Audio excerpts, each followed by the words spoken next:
Good morning, everyone. Thank you for joining us today on this webinar on safe farms. My name's Joel Dinsdale, and I'm going to be leading today's session. And I guess to start off with, I suppose COVID-19 has been a really big thing in 2020. And it's quite clear that it's had a massive effect on us and in particular on labour. And I suppose that, means that we don't have the volume, we don't have the quality and, particular ability to, I guess, revert back to pre-COVID times. So, with that being said, I think we really need to focus on the labour that we've currently got. And a big aspect of that is keeping these guys safe. So, today we thought we would do one of the few sessions on safe farms.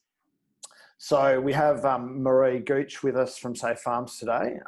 And look, just to give you guys a bit of an introduction on Marie, Marie's a very long time farmer, businesswoman, and a mum. So she has, I suppose, really great experience, and she's going to talk about some of the tools and share experiences in I guess, and motivate us to, to use safety as a business improvement and capacity increasing tool. So with that being said, we shall put it over to Marie. Thank you, Marie. Thanks very much, Joel, and thanks Vegetables WA for having me. I'm the Executive Officer of Safe Farms WA. Have been in the role 5 years. It's a part-time role. However, it's really, really important, so sometimes things get extended. What I'm going to do is share my screen, which does follow a number of PowerPoints, and it will lead the conversation today and help you follow the process of what we're going to go through. Please, at any time, if you can, just down the bottom of your screen, there's actually chat. So if you need to ask a question, please don't hesitate to add it into the chat. Or at the end, we'll have some time to come back to if you've got any sort of questions that you really need to be sorted out. And even if you think of it as we go along, maybe pop it into the chat and then we'll come back to it, because sometimes we keep rolling on and we forget those questions, those really important ones. Also, after today, Safe Farms WA is very happy to take questions from any Vegetables WA growers and associated industries, thinking of the palm fruits and others. I'm going to share my screen now. So this is the vision of Safe Farms WA, but just before that, introducing what we're going to talk about today in the webinar. Joel mentioned about labour issues. Often in agriculture, it's associated that there is a lot of unskilled labour. However, we all know that driving very expensive machinery right down to actually cutting, say, lettuce or broccoli, you actually need to have some skills and know how to use the machete or the cutting tool. So we do need to provide information and training to our workers by law, but then also it makes really good business sense to provide that training to them so that we get the best from them, but they also understand how we like to operate in our farming business. I will talk a little about the elements of QA programs, and very deliberately Safe Farms went through a really rigorous process a few years ago to develop a full safety system. It's about health and well-being, but it's also about productivity, so more an overarching system. And the system actually lines up really quite nicely with Fair Farms and SEDEX, and I checked their documents earlier today, so I can refer back to that. Also, we were talking with Vegetables WA of why would you do safety, why wouldn't you do safety, and improving work health and safety in your business. It's going to be more and more relevant, particularly with the new legislation, which is with our state parliament at the moment. So it's going to get more rigorous. And I'm also going to talk about safety driving profit. So in your business, always, we're in the game to actually make money so that we can have a successful business and make choices. It helps us pay the bills, it helps us pay school fees and investing in the future, plus we're looking after our workers. And then we'll go into a risk management just to show you what it's actually like and quite a simple way to do that.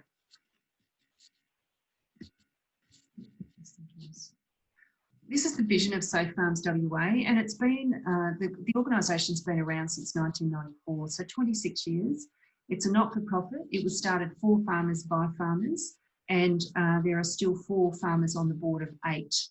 We've got our AGM coming up, and we've got 2 more farmers coming on, we believe, which will be great. So it's very much about productivity, wellbeing and safety across the industry. What Safe Farms WA is, as the leading not-for-profit supporting the ag industry across the board, at the moment raising awareness of occupational health and safety legislation. That Act has been in since 1984 here in WA. A lot of people don't know that. And just bringing that information to people has been very important for us. Also providing access to simple, effective solutions that take the really complex and complicated and make it simple. You can follow a process and you can actually align with your quality assurance and audit systems. In 2016, OzChem WA joined with Safe Farms. So it was 2 small not-for-profits, and OzChem came on board and sort of fits in underneath Safe Farms. So if any of you have done accredited training through OzChem WA, then actually ultimately it's underneath the Safe Farms banner. So when I came on board and started to do, certainly with Safe Farms, the left-hand picture of the lady with the paperwork piled right up behind her was how I felt. There are pieces of legislation that will cross over into agricultural businesses, so I'm calling it farming generally. And then how do you actually prioritise? What's the to-do list? What's the important? What's the urgent? And it gets really challenging when, as growers, we actually need to be outside managing, growing, fertilising, if you use them, applying chemicals, checking production, then picking and sending off to market as well. So it can be quite challenging. Please, everyone, the best way to cope with this sort of thing is to chunk it down, make a to-do list, and see if you can put aside 30 minutes in your busy week to do something about work health and safety. You might find that you spend longer time on it once you get into it, and it's not a very sexy subject, but it is very important. And once you get into it, you go, okay, this is actually not as hard as I thought it was, and it's just following a process. You do your QA systems, so you're actually probably halfway there. A really important question to ask ourselves is, what are you putting at risk if you don't have a safety system in place? And what are the consequences of that risk? Thinking workers, family members, visitors, children, the business, and so many things. So it's a bit of a kaleidoscope, let alone the mental health of those working in the business, potentially jail time and fines, and ultimately, even very sadly, serious injury and death. So if you're not getting a lot of buy-in or notice from some of your team members, and these could be business partners, family members, team members, ask them that question. What are you putting at risk and what are the consequences? It's a tough one. I'll ask it again. What are you putting at risk? You can see there somebody picking iceberg lettuce. There's an upside down quad bike. By the way, as of the 11th of October, any new quad bikes and second-hand ones that are sold must have some sort of operator protection device. There'll be more about that in the media coming up.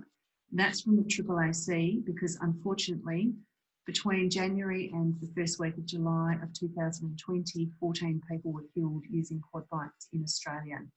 And we recently had a death in the Harvey area, sadly, in WA. There's a child there who has been in an accident on a farm. There's a very serious looking accident. Apparently the person was okay. You can see the shirt has been wrapped around the PTO shaft.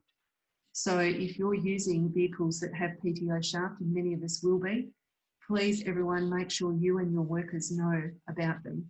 I've seen people and spoken to them. Some have had their hands cut here, their arms and here, and then it's taken 4 years for that person to get back on the horse, so to speak. It wasn't a horse accident, it was actually an auger. and to get back and working in the business. And the excruciating pain and many, many operations, we don't always stop and think about the impact of those.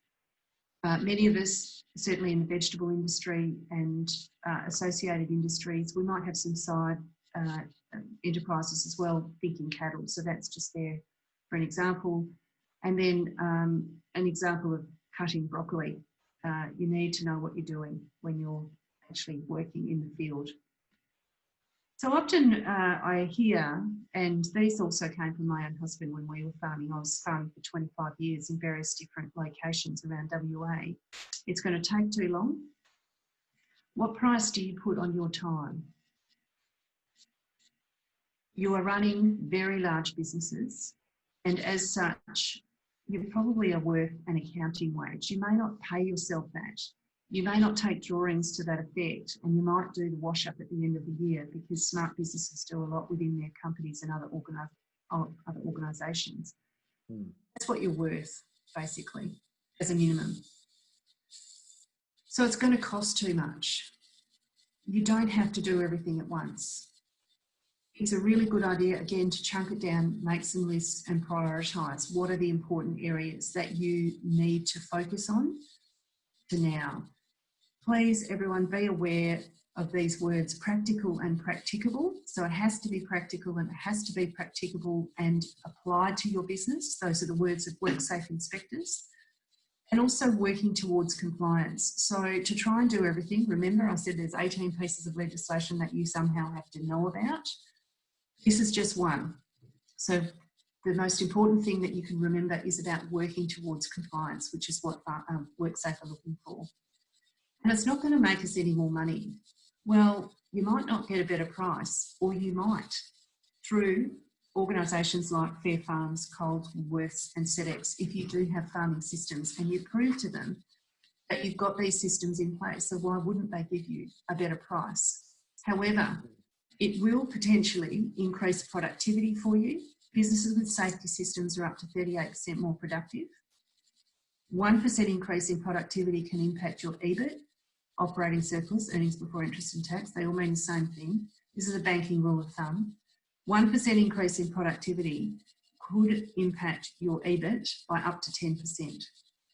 If you're more efficient in your business because you have safety systems, it may well impact your EBIT differently because you're reducing your variable costs. So think wages, think fertiliser, think chemical, think insurance. And if you have systems in place, please make sure you ask your insurer now as to what sort of reduction you should be getting and would they be able to provide for you because you have a system in place. Don't be afraid to ask. Don't ask, don't get. So by reducing those variable input costs, this is another banking rule of thumb, you can impact your EBIT by 15%, up to 15%. So really quickly, an increase in productivity and a reduction in your variable input costs can impact your business up to 25%, just like that. I've just spoken about that. So if we look at the Australian vegetable industry, and I googled this figure this week, a 1% increase in productivity could equal 10% increase in pre-tax profit. So if we were to increase the $3.45 billion industry in Australia, all of a sudden, it's an increase of 34.5 million, potentially, back into your pockets. That is huge. Imagine if you had 1% of that, or even 0.2% applied to your business. So I encourage you to think about that as we go forward. Sadly, in the agriculture industry, just over 2% of the workforce, and there's 23% of worker fatalities. These statistics are old, and this relates to 41 people being killed per year on Australian farms. It doesn't talk about the injuries. Actually, it's about 70 to 78 people every single year who die in a farming accident. These are the statistics from the last census, and there aren't any new ones, I'm sorry. However, alerting you to the fact that up to 78 people a year die and they don't have their loved ones anymore. Related to injury, Going back to that PTO shaft picture and the guy that had his arm cut off through the auger, and I put my hand up. There have been times when I probably did things on the farm that I shouldn't have. And we certainly had a number of accidents. Most accidents are preventable. And it wasn't always us. It was sometimes our workers that were doing it, or contractors. So workplace injury and illness across Australia is a $60 billion industry. So that's really significant. If we as a community and we as a broader industry can help reduce that, then we'll be doing our bit for Australia. But also what we don't think about are the related physio, OT, surgery, ambulance, RFDS. While they do an amazing job, if the RFDS did not attend 14 events, it would save $1 million based on about $70,000 a year for a flight. $70,000 for a flight, sorry. So that's really significant when it comes to fundraising. We would not have to raise that $1 million. I mentioned earlier the legislation that's been in place since 1984. There is a new Work Health and Safety Bill currently before the State Parliament. It's now October of 2020. The way WorkSafe look at it, ignorance is not an excuse. The penalties were introduced effective immediately October 2018, and these are true for now. So the national penalties were introduced into Western Australia in 2018, and they apply regardless of what work health and safety legislation is in place. Jail terms there's up to 5 to even 10 years of jail terms if you are a member of a body corporate, and could be operating as a trust, you could be operating as a company. Might start beyond partnerships and single traders. For workers, it starts at $50,000 for a serious penalty. Workers, so if you're not getting engagement, maybe share that with some of your workers, that the first serious offence is $50,000 for them based on their wage. That might be their annual salary. For body corporates, it starts at $250,000. It goes to upwards from there up into the millions. Please, everyone, think and consider, what are you putting at risk and what are the consequences? You are running businesses. The impact of a serious fine or death on your business will be significant. This is from Safe Work Australia, which is the overarching body, and all of the WorkSafe feed into this, and they feed a lot of information in. They do a lot of research and statistics. Diane Smith-Gander is a West Australian lady who chairs that independently. It's really important when we're talking to our team members about how do we actually figure out what's a problem. When we walk past something every day, we sometimes don't see it anymore. So it's really important to get some fresh eyes. And this might be a way to actually get your workers on board. You find out where their gaps are in knowledge, and then you provide information and training, which according to legislation are what you actually need to do.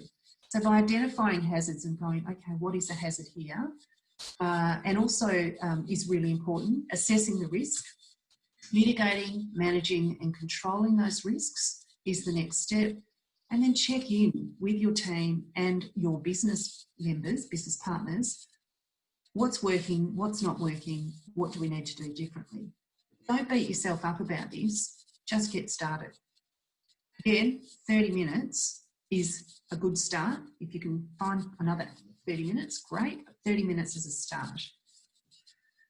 So here is a very simple risk matrix. How likely is something to happen? And what is the impact? So if we talk about someone slicing iceberg lettuce and using a very, very sharp machete or tool and how cutting it. So you actually need to show someone how to cut. I'm sorry, I don't know actually very much at all about cutting lettuce. What's the likelihood that someone actually might take their finger off? Probably medium if they're not trained. Even people who are trained sometimes can have a little near miss or actually connect. So what's the impact if someone takes their finger off? Quite significant to the business, And then, you might even have to go and try and sew it back on again. And the impact to that and the recovery time. Then there's workers' compensation for the business. So a really simple act of showing someone how to cut lettuce properly is, it's actually skilled labour, and it's really, really important. And that's just one example. Over on the right-hand side is the upside-down pyramid, the hierarchy of control. So the best way to deal with a hazard or risk is eliminate it. So you'll note that with COVID-19 this year, certainly our West Australian state government has eliminated people coming in to Western Australia by closing the borders. It's a really perfect example. Substitution, we certainly, can we find a less toxic chemical if we're using chemicals in our business? And engineering control. Have we got the guards on the machines that should have the guards on? By the way, if you're manufacturing your own guards, this pen is really important to actually see how thick it is. According to WorkSafe, so that's my finger, according to WorkSafe, any guards should be less than 7 millimetres, so you can't put your finger in. Now that doesn't always work when you're trying to move grain or other products. So if you're using an auger and you might happen to remove it, find the guards or manufacture a guard that relates to this and put the guard on after you've been using it. Make sure that everybody using the machinery as is, with or without guards, knows about it, knows what to do, and also knows the repercussions. Going back to the picture with the shirt wrapped around the PTO shaft. Administrative control training is a great way to implement an administrative control, doing an induction. If you do an induction, then you actually find out where the gaps are in people's knowledge. You can then provide the information and training to make sure they're not going to cut their finger off when they're cutting lettuce. And also it shows a paper trail for WorkSafe if and when something does go wrong. PPE gear, personal protective equipment, is the last line of defence. It's really important when using chemicals and hazardous substances. It's really important when you're near anyone with COVID-19. So making sure that you have enough PPE gear for your team members and making sure that they wear it. By the way, if anyone has a quad bike, if your team members are not wearing helmets on quad bikes, then as of the 11th of October, they will be breaking national legislation. So please go and get some. And thinking again to practical and practicable, you can get some shorty helmets that actually look a bit like a bike helmet. Bike helmets don't cut it. The shorty helmets are about $90 and they can be delivered to your door, ordered online. And they've got air, so air can go through them. So if you're working outside in areas and using quad bikes, you can try a different helmet like that. So this is a risk management and treatment plan. And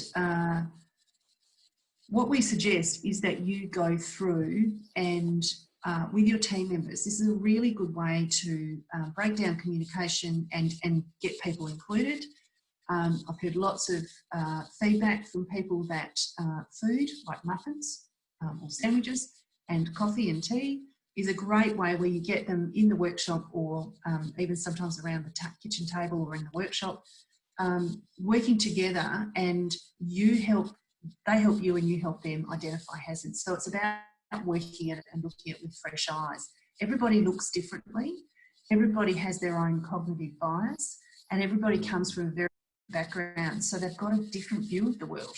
They might have worked on a farm before, but have they worked on your farm? So this is your opportunity to bring in a way of doing things in your business as to how you want it to be done and how they need to adhere to your rules.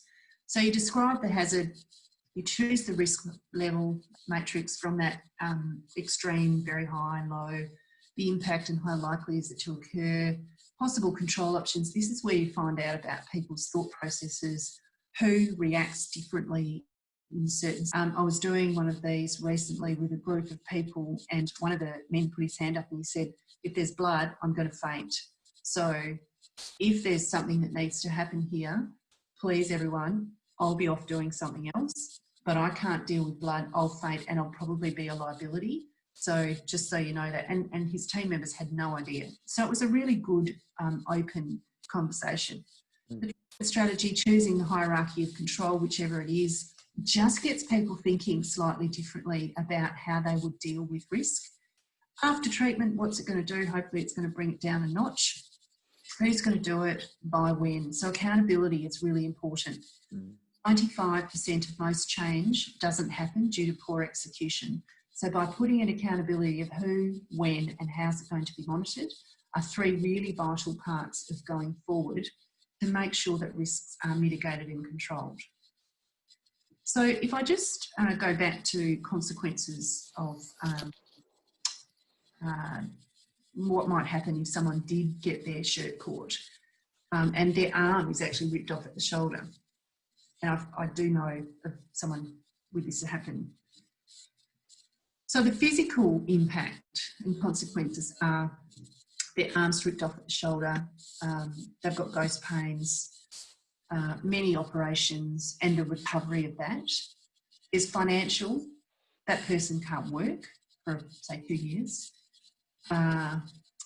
Hopefully if they're being paid as a worker, they'll have workers' compensation insurance. But sometimes as growers, we don't always have that because we're paying ourselves a stipend or an allowance. It's actually technically wages, so we don't have to pay the workers' comp levies. But if you don't have key man insurance, what's the impact? Who's going to do the work if you're not there? The cost of rehab, including physios, OT, medical bills, transport to and from that medical support.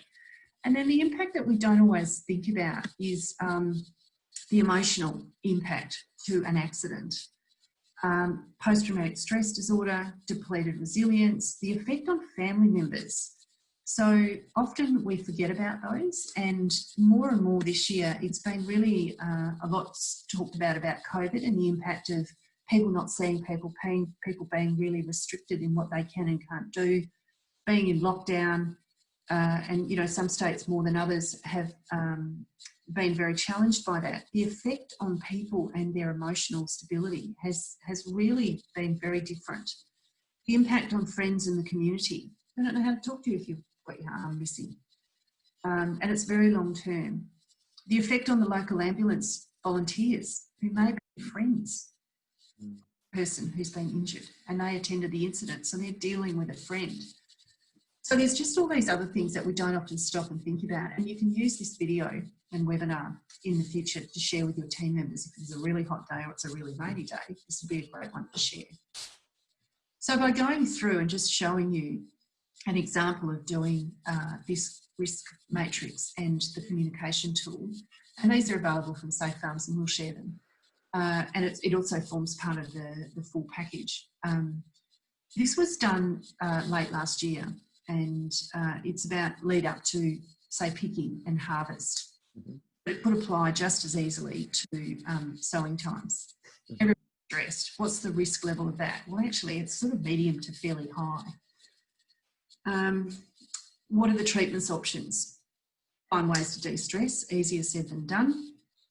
Instigate systems and processes into the workplace so that you follow a process and you know what you're doing from day to day. It actually takes away a lot of the noise. And some of you may be list people and some of you aren't, but I encourage you to find some simple lists and follow those, and then prioritise what you need to do. And this is in the process of your operations. Is there someone else who's a bit less stressed who can do the task? Because sometimes when we're stressed, we actually drop things, have accidents, miss things, and that can be, you know, in typing operational information into our books, or it can be while we're out and about in the field doing the planting or doing the harvesting. So the treatment strategy using the hierarchy of control, you can see that up in the top left-hand corner is the upside down pyramid. Eliminating and an engineering control there. So elimination is find someone else. Engineering control, find a way to de-stress. Hopefully it'll bring the risk level down. But who's going to do it? Well, everybody actually needs to do it. We all need to look out for each other. And it's one of those really important sleepers in work health and safety is our health and well-being. and it's going to become more and more evident and obvious and important from probably now on. When's it going to happen? As soon as possible. How are we going to check? Who's going to keep tabs on things? Well, probably the manager would be the one to absolutely keep, or a supervisor. But if we actually all look out for each other, we're all going to be better off. And we all make sure that if someone's fatigued or they're a bit stressed, we say, hang on a minute, I can just give you a hand there. I'll take that one on. You go and get a drink, or have a walk or something. Fatigue before harvest starts.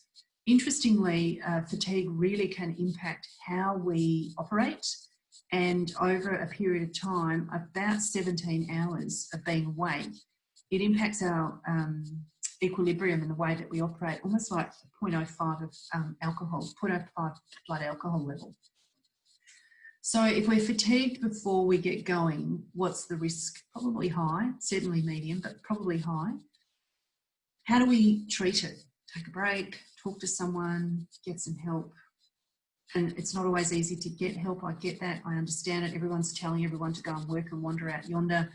And then you've got to trust that someone actually knows what they're doing before they get it. So that adds more pressure and stress. I certainly understand that and have been in that situation. However, you may have a neighbour or a family member or a part of the team who can help there. Or make sure you get really good sleep and nutrition. So they're engineering controls by taking a break and talking to someone, hopefully bringing the risk level down. When's it going to happen? Well, it's fatigue before harvest. It's got to be now. Absolutely now. Who's going to do it? Everybody. And then we all check in with each other. So that's just a simple way of showing you how this works. This is a bit more example. I'm not going to go through every single piece of it, but I'm going to just talk to point 4. There's a whole lot of pre-harvest maintenance needs to happen on the machinery and equipment, and we've got a start date for the 15th of November. We're all getting a bit stressed, but we actually need to get the work done as well. So what's the likelihood of things going pear-shaped? Probably medium to high, on the edge of high again. What do we do then? Well, we get a management plan. We've got our operational plan. We know what the planting is going to be. We know what the harvest is going to be. And some of you will be doing both at the same time, sort of almost hand in glove and ad infinitum.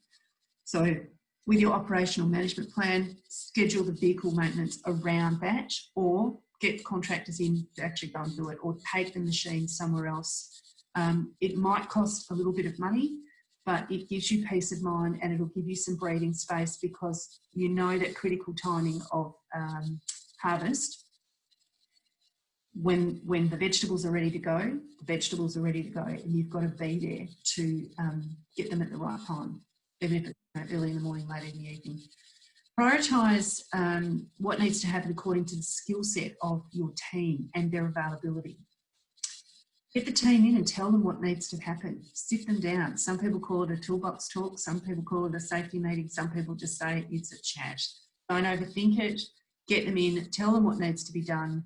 Tell them that things are a bit stressful, and everybody needs to step up and do their job. And think of it as a positive stress, not a negative stress as well. So turn that into a positive for your team as well. You delegate according to the skill set, and then outsource, as mentioned. So most of those are in engineering and administrative controls. Hopefully it'll bring the risk level down. Very deliberately, I've got November 1, Jim's going to do the planning in the workshop on the whiteboard, daily and weekly. That's his job to check it. On the 6th of November, Sally, Jim and Fred's the head workman. They're going to be using, they're going to be working there as well.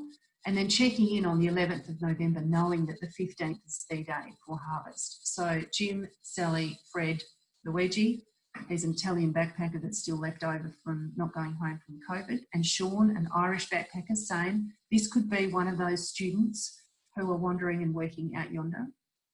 Sally will do the ringing around and find out what's the availability of the harvesting machine mechanic to come and do it, and then report it back to the team so that everybody's on the same page.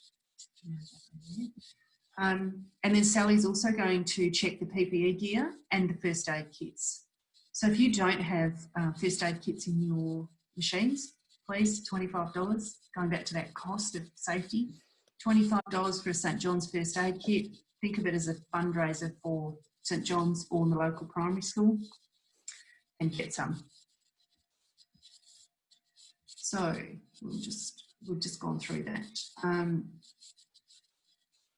The most important thing you can do is realise that work health and safety is actually up to everybody. Mm. So employers do have a specific legal obligation and duties, and that is to provide a safe workplace, and it is to provide education, information and training. When the new work health and safety legislation comes in, it includes inductions as well. But again, why wouldn't you do an induction? Because you find out where the gaps are in their knowledge. You find out that they don't do things maybe the way you would like things done in your farming business.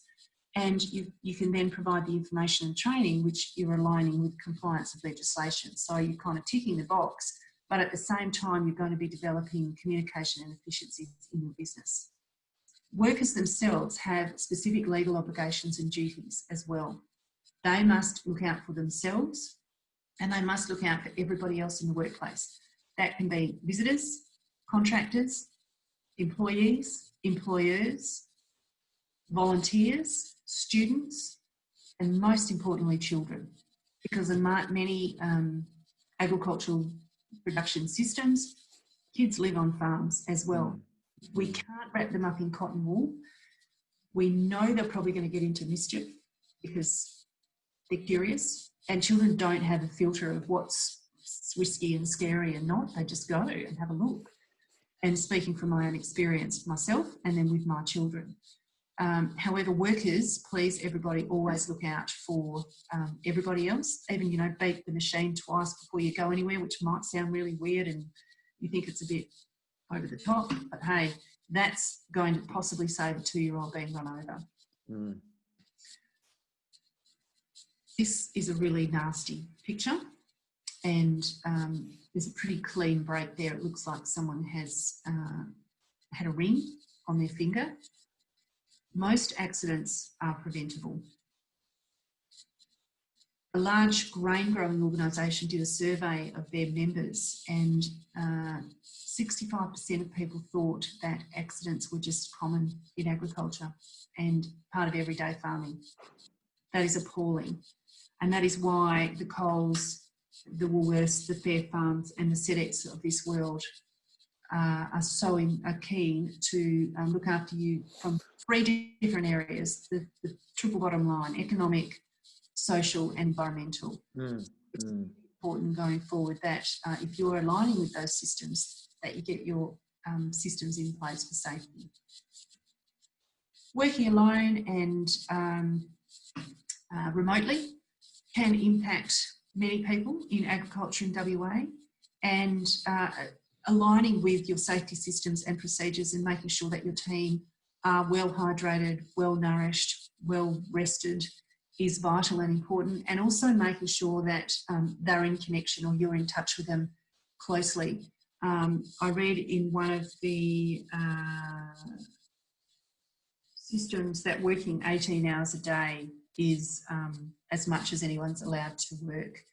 I would err on the side of caution. That's sort of a global system. I would err on the side of caution and keep it to about 12 hours if that's going to be the maximum. But making sure that people know how to lift, how to bend, how to cut, and what to do as well. And you know, do they need to have support around their torso? Thinking of these figures to the left.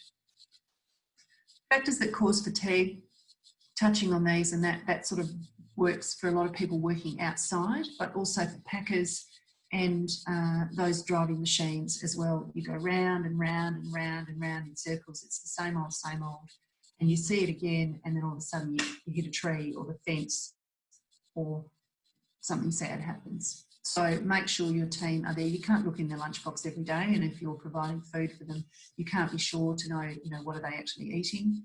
However, you can guide them, and it's their responsibility for themselves and others to be fit for work, free from drugs and alcohol and fatigue. That's in the inductions that we can share with you.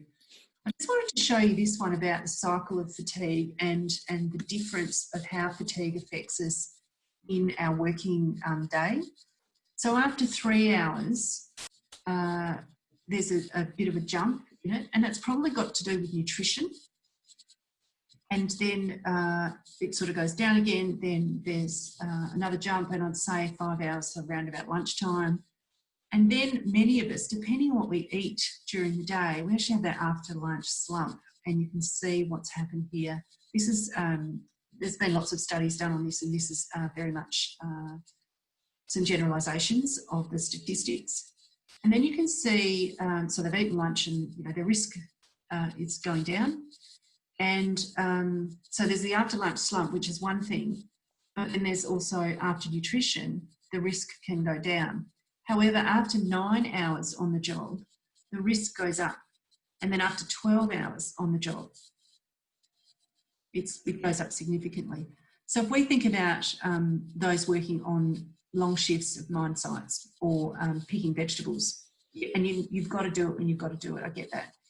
However, a 12-hour day can really impact the risk of something happening, and it won't be good. So just for, and this was very interesting to me, after 17 hours awake, you've got the equivalent of blood alcohol content of 0.05, which for some people, you know, 1 or 2 standard drinks, that might be quite common as your after work situation or not. However, after 21 hours, it goes up, 24, 25 hours, it really starts to impact. And imagine if this is continual, 7 days a week, 14 days straight. So it's going, this is about being awake and not getting the right level of nutrition. So you're looking after your workers, but you're also looking after your business from work health and safety perspective. So just make sure that everybody knows their roles and responsibilities to themselves and others. I went through that earlier. I mentioned about chemicals and training. I'm going to go through these fairly quickly. You must accept responsibility for your own actions, and this is something to share with your team members. At all times, and particularly with the new work health and safety legislation, you need to be very, very confident about the systems you're using. I'm very pleased to share that I was speaking with the WorkSafe Commissioner this week about safe farms and how everything's checked by lawyers, insurers, and double-checked, and the systems that we've got in place are pretty good according to them, so that's really good. This is about chemicals, so if you're not wearing PPE gear, make sure you do, and certainly aprons and even you know, the old onesie. If you've got masks that you're wearing and got facial hair, please make sure that the masks fit properly and make sure that they're not just your little dust mask. You actually need to have proper PPE gear. Work health and responsibilities of employers is making sure everyone's safe. And by doing this, I'm sure you do this every day anyway, but it's just really important to use it as a bit of a check-in. Check the vehicles, check the infrastructure, check the fencing, check you know, everything. Work procedures, what's done and how is it done. If you don't have workplace procedures, the toolbox talks and the meetings that you have sitting around the table, and just document some of the notes that you are doing. Don't overcomplicate it, don't overthink it, just keep some notes. Make sure the physical environment's okay. There's lighting, ventilation, dust, heat, noise, heat being one as well. Also bear in mind that if someone's on medication, it's really important that you know about it. So if they're allergic to bees and there's a bee sting and it's up here on the neck, where's the EpiPen? If they're an asthmatic, where's their medication? Because they may have an asthma attack and then no one knows where it is. So it's really important to know that. And then the psychological environment. We talked about stress, fatigue and hurrying. For workers, make sure that you ask for information, induction, training and instruction. You are responsible for yourself and everybody else. If in doubt, ask. If you're not sure, come up with a solution. Even better for employers, encourage your workers to come up with at least 2 solutions each to something, and how to manage and mitigate a risk and a hazard, or what they need to do when they're working out by themselves. Have they got water? Have they got a hat? Have they got the right sharp equipment? So basically that brings us to an end of work health and safety. And the question is, why wouldn't you have systems in place? I note that the people who are probably watching this now are well and truly on their way. However, these are some of the just key points to refer back to. Who's going to do what by when? 95% of change doesn't actually happen because of poor execution. So as I said earlier, it's really important to have that accountability and a time on it. So think of smart planning. Improvements. Who's going to do what and how much is it going to cost and how do we build that into our operations? Implementation, monitoring, evaluation and aligning with QA systems. So I went through the Fair Farms Training Standard and Certification Program, which came from June of 2019. There's two sections, which is management and fair and responsible employment. And I went through quite carefully.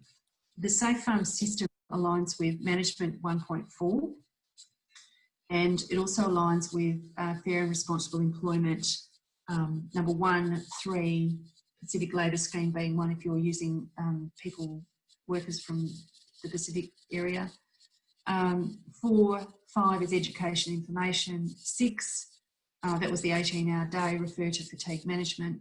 8, most of that's induction, training. F11, work health and safety, PPE, emergency procedures, first aid, fatigue of remote work. And then I went through the SEDEX one, and it's section 3 from page 30 to 36, and it talks about systems and evidence. You've got a system. Policies, guides and checklists are included. There's machinery, PPE gear, chemicals, safety, emergency, first aid, induction and training. So all at once, it can make sure that it's all there in one place for you. If you're the first responder at an accident, do you know what to do? Do your team members know what to do if there is an accident and they are the first responder and you're the one who's just lost your arm? So it's really important to get them to know some first aid and some basic first aid. Who's going to do what by when and about compliance. And that brings us to an end of today. I'm just going to look at the chat and see. Oh, Joel, you've just popped.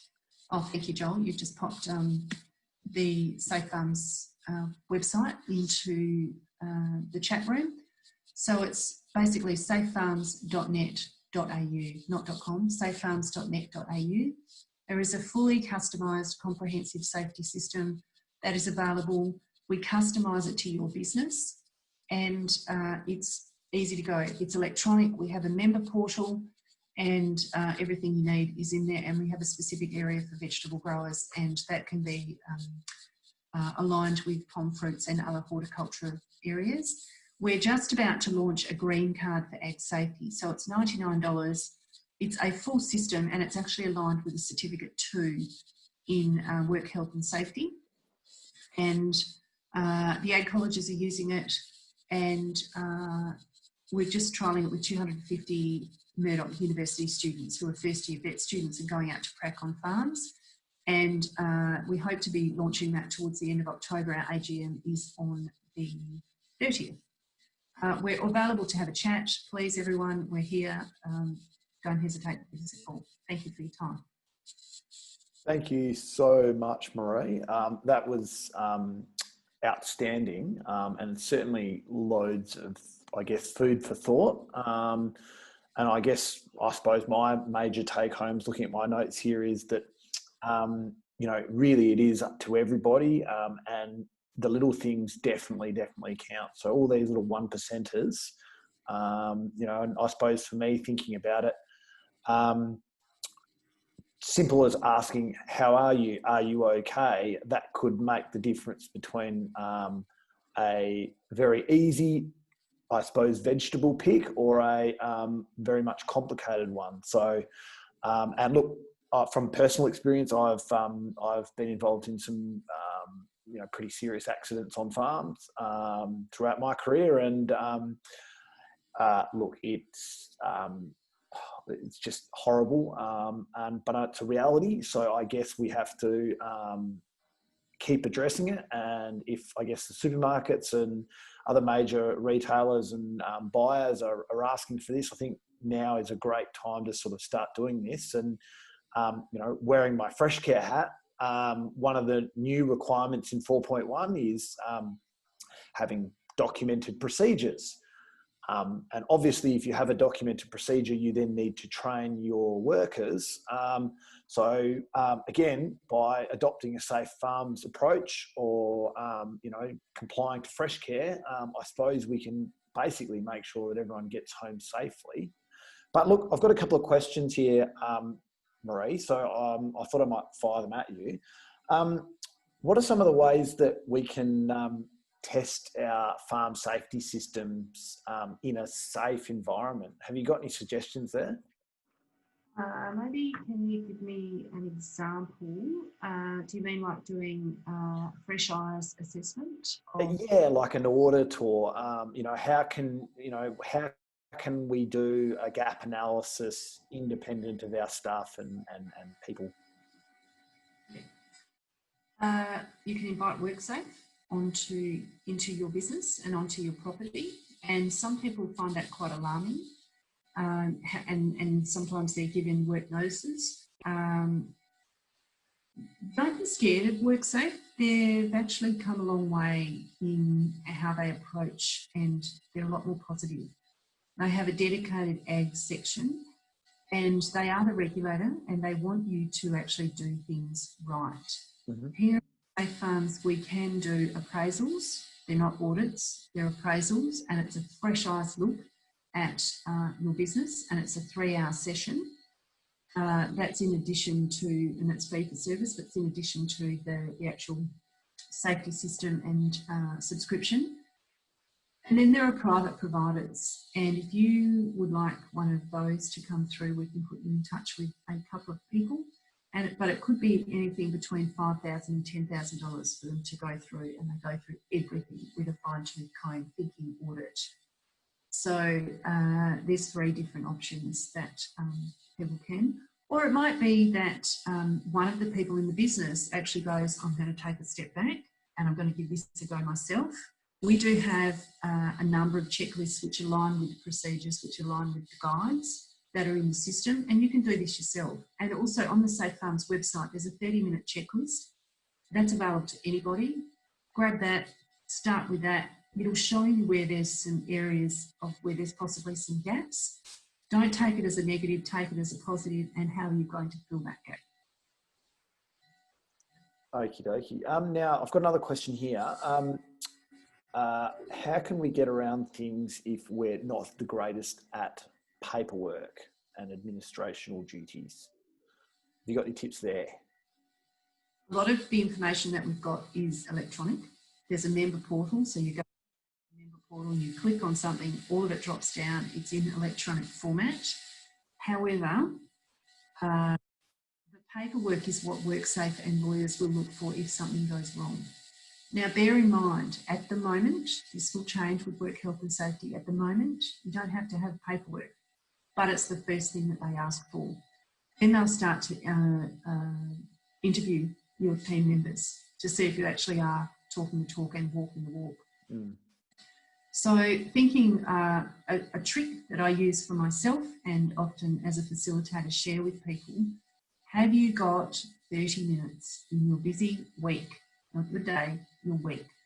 Have you got 30 minutes to actually sit down and do one thing, and then find another 30 minutes? So you might do it Monday at 7 in the morning. Find a time when it suits you. What time are you freshest and best? Mm-hmm. Do it at a time where you're tired and fatigued. This is important. So my hours of power are between 7:30 in the morning and 2 p.m. So if I've got to use my brain, I'll actually aim it between 7:30 and generally about 11. Mm-hmm. Giving a bit of a buffer time. So 30 minutes in that time to do the jobs that I need to do. And then I'll do some of the other stuff that, you know, I don't need as much attention later in the day.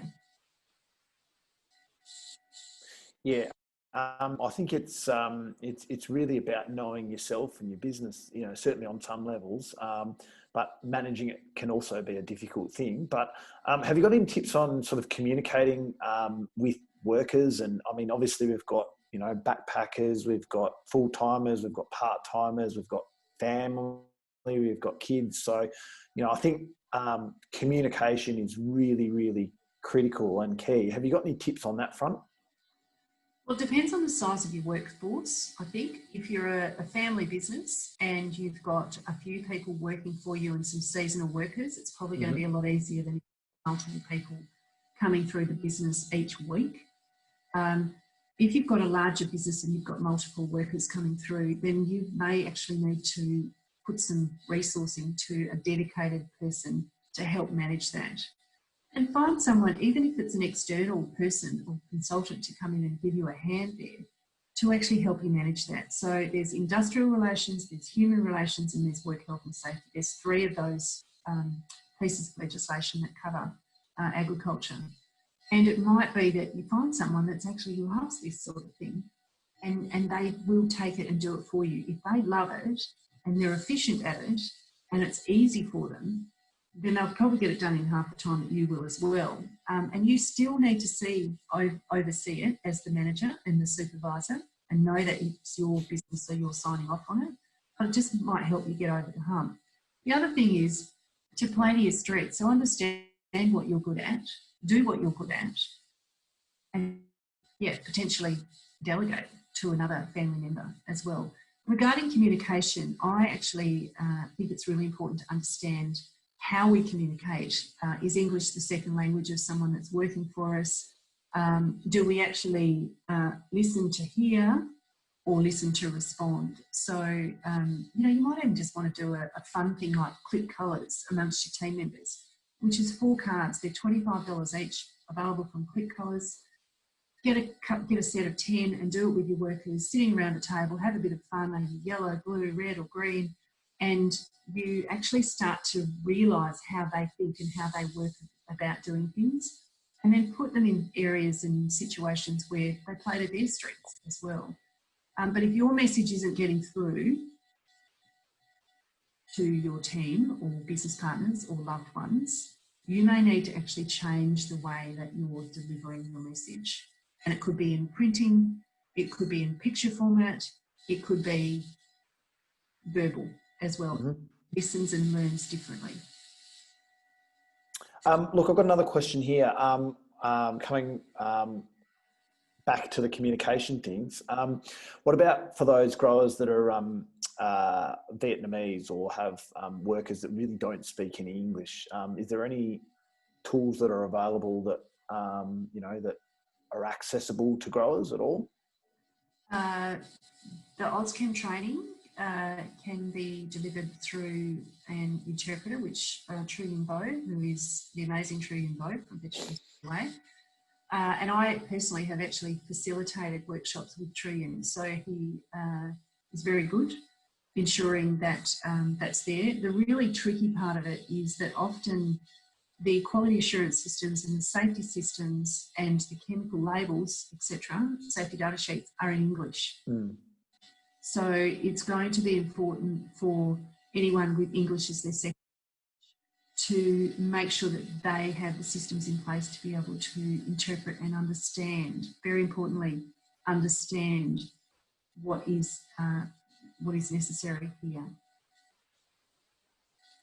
No, look, I think what we'll do as well, just to bounce off that, because we are very privileged to have Truyan. I think we'll put his contact details in the chat. But Marie, I think we've just gone over time. So I'd like to say a great big thank you to everybody for attending and for sending through all these amazing questions. But look, for those that like to know more, please check out the Safe Farms website in the chat button down there,